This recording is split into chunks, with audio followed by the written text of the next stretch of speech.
काँग्रेसच्या एक्सवरच्या पोस्टमधनं पंतप्रधान मोदींवरती आक्षेपार्ह पोस्ट, पंतप्रधान मोदींची हेटाळणी करणारा फोटो केला पोस्ट, जबाबदारी घेण्याच्या वेळी गायब असं कॅप्शन. पहलगाममध्ये एनआयएकडनं क्राईम सीन रिक्रिएट करण्यात आलाय. झिपलाईनसह काम करणाऱ्या स्थानिकांची चौकशी, व्हिडिओ आधारे तांत्रिक पुरावे गोळा करण्याचं काम सुरू. पहलगाम दहशतवादी हल्ल्यामागे पाकिस्तानच्या हाशिम मुसाचा हात असल्याची माहिती. तपास संस्थांच्या सूत्रांनुसार मुसानंच दहशतवाद्यांना ट्रेनिंग दिल्याची माहिती.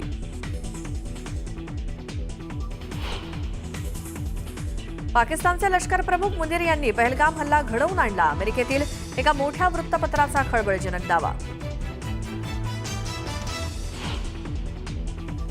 जम्मू काश्मीरमधील 48 पर्यटन स्थळं बंद करण्याचा निर्णय. शोध मोहीम सुरू असल्याने सुरक्षेच्या कारणास्तव 87 पैकी 48 ठिकाणी पर्यटन बंदी.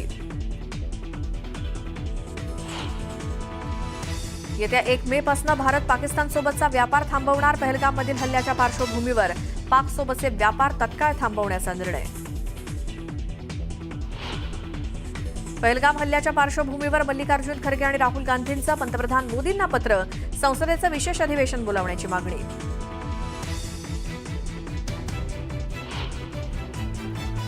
विजय वडेट्टीवारांच्या असंवेदनशील आणि जनतेला दुखावणाऱ्या वादग्रस्त विधानाला माफी मागणं हा उपाय नाही. काँग्रेसचा खरा चेहरा समोर आल्याचा बावनकुळेंचा दावा.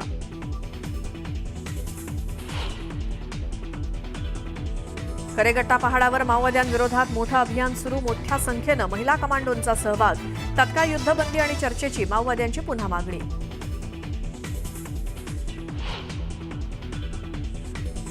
न्यूज 18 लोकमतच्या बातमीचा मोठा इम्पॅक्ट. नवी मुंबईतील पदोन्नती घोटाळ्यातील 12 कनिष्ठ अभियंत्यांची पदोन्नतीला स्थगिती.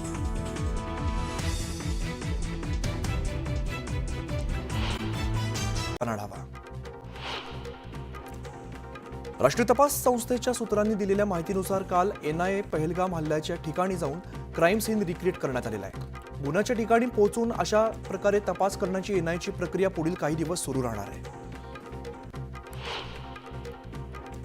पहलगाम दहशतवादी हल्ल्याच्या मागे हाशिम मुसाचा हात असल्याची माहिती सूत्रांकडून मिळते. तपास यंत्रणांच्या माहितीनुसार हल्ल्यामध्ये सहभागी असलेल्या हाशिम मुसाचे थेट संबंध हे पाकिस्तानच्या लष्कराच्या स्पेशल फोर्सेसशी आहेत. मुसा पाकिस्तानच्या स्पेशल सर्व्हिस ग्रुपचा माजी पॅरा कमांडो आहे. तर लष्कर तोयबासोबत काम करत असल्याचं समोर आलंय. केंद्रीय मंत्रिमंडळाची उद्या सकाळी महत्त्वाची बैठक पार पडते.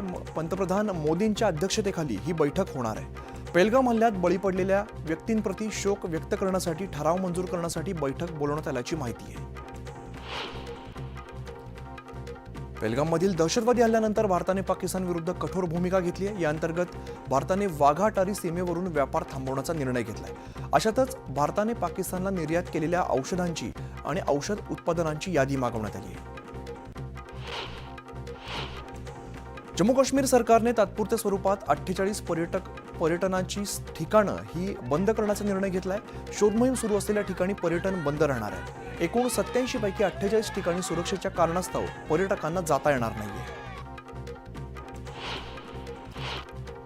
पहलगाममध्ये पर्यटकांवर झालेल्या हल्ल्यानंतर अनेक पर्यटकांनी भीतीमुळे बुकिंग रद्द केलंय. मात्र दहशतवादाला टुरिझमने उत्तर देणं ही मोहीम सुरू आहे. मुंबईतील देशमुख कुटुंबीय याला अपवाद नाहीये. देशमुख कुटुंबियांनी 2 महिन्यांपूर्वी केलेलं बुकिंग रद्द केलेलं नसून ते आपल्या कुटुंबासोबत काश्मीर टूरवरती जात आहेत. पाकिस्तानचे लष्कर प्रमुख मुनीर यांनी पहलगाम हल्ला घडवून आणला असा मोठा दावा अमेरिकन वृत्तपत्रानं केलाय. पहलगाम दहशतवादी हल्ल्यानंतर भारत लवकरच पाकिस्तानवरती हल्ला करू शकतो असं या वृत्तपत्रात सांगण्यात येत आहे. पहलगाम हल्ल्याच्या पार्श्वभूमीवर मल्लिकार्जुन खरगे यांनी पंतप्रधान मोदींना पत्र लिहिलंय. पत्रातून संसदेचं विशेष अधिवेशन बोलवण्याची मागणी केली आहे. पाकिस्तानने 3 दिवसांसाठी हवाई क्षेत्र बंद केल्याची माहिती समोर आली आहे. भारताच्या कारवाईचा धसका घेत पाकिस्तानने हा निर्णय घेतलाय.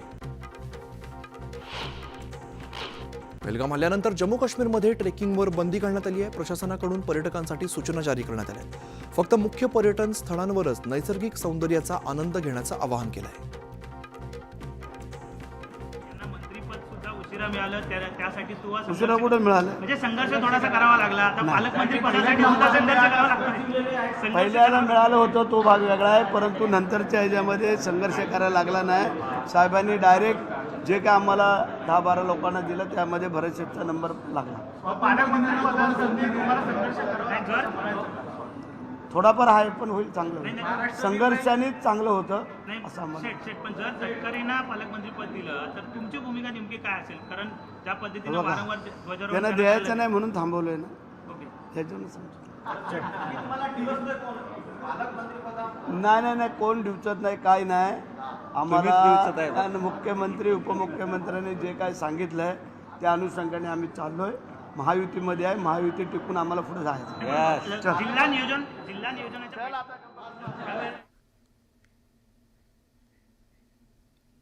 एक महत्त्वाची बातमी समोर येते. एकीकडे काँग्रेसच्या नेत्यांनी संसदेच्या विशेष अधिवेशनासाठी पंतप्रधान मोदींना पत्र लिहिलंय, तर दुसरीकडे काँग्रेस पक्षाच्या ट्विटर हँडलवरून पंतप्रधान नरेंद्र मोदींची हेटाळणी करणारी पोस्ट करण्यात आलेली आहे. काँग्रेसने एक फोटो पोस्ट केलाय ज्याला जिम्मेदारी के समय गायब असं कॅप्शन देण्यात आलेलं आहे. या फोटोला कोणाचाही चेहरा नाही, यामध्ये हात आणि पाय दिसत नाहीयेत, मात्र पेहराव पंतप्रधानांचाच असल्याचं दिसतंय. जबाबदारीच्या वेळेला गायब असं कॅप्शन देत हा फोटो पोस्ट करत काँग्रेसने पातळी सोडून टीका केली आहे. त्यामुळे पहलगाम दहशतवादी हल्ल्याच्या पार्श्वभूमीवरती काँग्रेसकडून खालच्या पातळीचं राजकारण सुरू होत असल्याचा आरोप केला जातोय. आपल्यासोबत सध्या प्रवीण दरेकर आहेत, त्यांच्याशी बोलूया. प्रवीणजी, आपण बघतोय काँग्रेसच्या ट्विटर हँडलवरून फोटो पोस्ट केलाय, तुमची काय प्रतिक्रिया आहे? मला वाटतं काँग्रेसचा मूर्खपणा या ठिकाणी दिसतोय आणि मोदी शांत आहेत, गायब आहेत, हे वादळापूर्वीची शांतता आहे. आणि ते इतर नेत्यांसारखं वचवच बोलत नाहीत. त्यांनी एकदा संकेत दिलेले आहेत आपल्या भाषणामध्ये की तुमच्या अपेक्षेपेक्षा जास्त प्रकारचा बदला त्या ठिकाणी घेतला जाईल, शिक्षा दिली जाईल. आणि त्याच्यामुळं बोलघेवडापणा करण्यापेक्षा प्रत्यक्षात कृती करणारं नेतृत्व पंतप्रधान नरेंद्र मोदी साहेबांचं या ठिकाणी आहे. आता काँग्रेस ह्याच्यात पण राजकारण करत असेल तर यापेक्षा दुर्दैव त्या ठिकाणी असू शकत नाही. त्याच्यामुळे मला वाटतं ज्या वेळेला देश संकटाचा आहे किंवा देश म्हणून लढायचा आहे त्यावेळेला पक्षीय ही जी लेबल आहेत ती मला वाटतं काही काळापुरती बाजूला काढली पाहिजेत आणि देश म्हणून सगळ्यांनी पंतप्रधानांच्या नेतृत्वाखाली लढलं पाहिजे. प्रत्येक गोष्टीला सामोरं गेलं पाहिजे. प्रवीणजी, खरं तर एकीकडे आपण बघतोय काँग्रेसच्या नेत्यांनी संसदेच्या विशेष अधिवेशनासाठी पंतप्रधान मोदींनाच पत्र लिहिलंय आणि त्यानंतर हा फोटो समोर येतोय.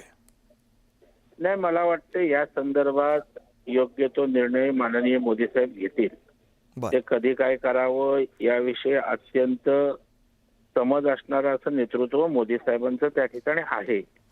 त्याच्यामुळे या परिस्थितीमध्ये पहिलं काय करावं, नंतर काय करावं, देशवासियांना नेमकं काय हवंय याचं भान आणि जाणीव त्या ठिकाणी पंतप्रधान नरेंद्र मोदी साहेबांना आहे. आणि त्याच्यामुळे मला वाटतं काँग्रेसने सरकार सोबत राहावं आणि या सर्व लढ्यामध्ये त्या ठिकाणी देश म्हणून उभा राहण्याची आवश्यकता आहे. निश्चित. धन्यवाद प्रवीणजी, तुम्ही सविस्तर बोललात. दिखाने के लिए दांत और हैं, खाने के लिए दांत और हैं.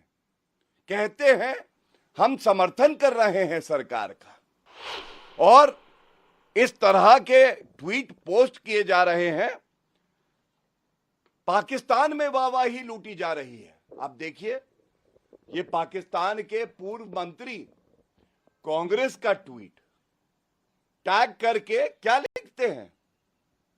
जो वो लिखते हैं वो सबको शर्मसार करता है, क्योंकि जिस कांग्रेस पार्टी को विपक्ष की भूमिका निभा के भारत के साथ खड़ा होना था, आज वो कांग्रेस पार्टी पाकिस्तान में वाहवाही लूट रही है. वहां के मंत्री, पूर्व मंत्री कांग्रेस में अपना हमदर्द और मित्र और समर्थन ढूंढ रहे हैं और दूसरी तरफ आदरणीय प्रधानमंत्री श्री नरेंद्र मोदी जी और भारत की 140 करोड़ जनता एक साथ खड़ी है. आज ये सवाल पूछा जाएगा और पूरे दमखम से पूछा जाएगा, क्या ये एक ढोंग है कि कांग्रेस पार्टी, खड़गे जी, राहुल गांधी, ये लोग कहते हैं कि हम सरकार के साथ खड़े हैं और पीछे से पीठ में छुरा भोंकने का काम करते हैं. क्यों नहीं राहुल गांधी, ये जो ट्वीट पोस्ट किया गया है कांग्रेस हैंडल से, इस पे एक शब्द भी बोलते? क्यों ऐसा है कि भारत में हर नागरिक नरेंद्र मोदी जी के साथ खड़ा है और कांग्रेस पाकिस्तान के साथ खड़ी है? क्यों ऐसा है कि पाकिस्तान के नेता कांग्रेस पार्टी के नेताओं के वक्तव्यों के साथ अपने वक्तव्य दे रहे हैं? उनको ऐसा लग रहा है कि उनका अगर कोई मित्र है भारत में तो वो कांग्रेस पार्टी है। और बड़े दुख की बात है, जैसा कल भी हमने उठाया था, रॉबर्ट वाड्रा ने कहा ये आतंकी हमला इसलिए हुआ क्यों। आता बघूया उर्वरित वेगवान बातम्या। पुण्याच्या खडकवासलामध्ये पहलगाम हल्ल्याच्या निषेधार्थ मनसेनं आंदोलन केलं। यावेळेला मनसे कार्यकर्त्यांनी पाकिस्तानचा झेंडा जाळत जोरदार घोषणाबाजी केली। जळगाव जिल्ह्यात शरद पवार गटाला धक्का बसलाय। 2 माजी मंत्री अजित पवारांच्या सोबत जाण्याच्या तयारीमध्ये आहेत। माजी मंत्री डॉक्टर सतीश पाटील आणि गुलाबराव देवकर अजित पवार गटामध्ये जाणार आहेत। बीकेसी इथे जिओ वर्ल्ड सेंटर इकडे 1 ते 4 मे या कालावधीमध्ये world audio visual entertainment summit याचं आयोजन करण्यात आलं असून या कार्यक्रमाचं 1 मे रोजी पंतप्रधान नरेंद्र मोदी यांच्या हस्ते उद्घाटन होणार आहे। उद्योगमंत्री उदय सामंत यांनी माहिती दिली आहे। पहलगाम दहशतवादी हल्ल्यानंतर संपूर्ण देशातून पाकिस्तान विरुद्ध कठोर कारवाईची मागणी केली जाते, पण दुसरीकडे कर्नाटकचे मुख्यमंत्री सिद्धरामय्या यांच्यासह अनेक काँग्रेस नेत्यांनी पहलगाम हल्ल्यावरती वादग्रस्त प्रतिक्रिया दिल्या। आता या सर्व प्रतिक्रियांवरती राहुल गांधी नाराज असल्याची माहिती समोर येते, तर मल्लिकार्जुन खरगे यांनीही नाराजी व्यक्त केलेली असून पक्षाच्या नेत्यांना वेगळी विधानं जारी न करण्याचा सल्ला दिला जाऊ शकतो। रायगडच्या पालकमंत्री पदाचा तिढा अद्यापही कायम आहे। दरम्यान मुख्यमंत्री देवेंद्र फडणवीस, उपमुख्यमंत्री एकनाथ शिंदे आणि अजित पवार या संदर्भातला निर्णय घेतील असं वक्तव्य सुनील तटकरे यांनी केलं आहे। ईडी कार्यालयाला लागलेल्या आगीचा फरक पडत नसल्याचं वक्तव्य राष्ट्रवादीचे नेते अनिल पाटील यांनी केलंय। तर शेतकऱ्यांच्या शेतमालाला लागलेल्या आग माझ्या दृष्टीने जास्त महत्त्वाच्या आहेत असंही ते म्हणाले।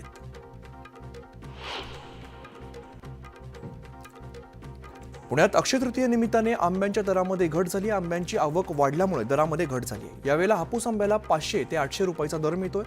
पुण्यात अक्षय तृतीयेला आंबा स्वस्त झालेला आहे।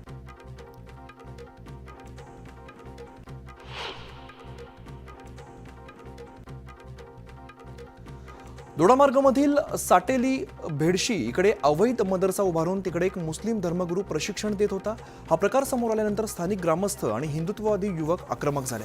स्थानिकांनी दोडामार्गच्या तहसीलदारांची भेट घेऊन अनधिकृत मदरसा हटवण्याची मागणी केली आहे। नाशिकच्या गंगापूर धरणातून पाणी सोडल्यामुळे गोदावरी नदीला पूर आलेला आहे। दरम्यान पुराच्या पाण्यात गाय अडकलेली होती आणि नागरिकांनी या गायीची सुखरूप सुटका केली। एकीकडे नांदगाव मालेगाव तालुक्यातील अनेक गावांना पाणी पुरवठा करणारा नागासाक्या धरणाने तळ गाठलेला असून धरणामध्ये जेमतेम पाणीसाठा शिल्लक आहे। तर दुसरीकडे परिसरातील शेतकरी अवैधरित्या शेकडो विद्युत मोटारी लावून धरणातून पाणी उपसा करत असल्याची धक्कादायक बाब समोर आली आहे। सोलापूर विमानतळावरून 26 मे पासून विमानसेवा सुरू होते, तर 16 मे पासून विमानांचं बुकिंग सुरू होणार आहे। आठवड्यातून 2 वेळा सोलापूर गोवा विमानसेवा असणार आहे।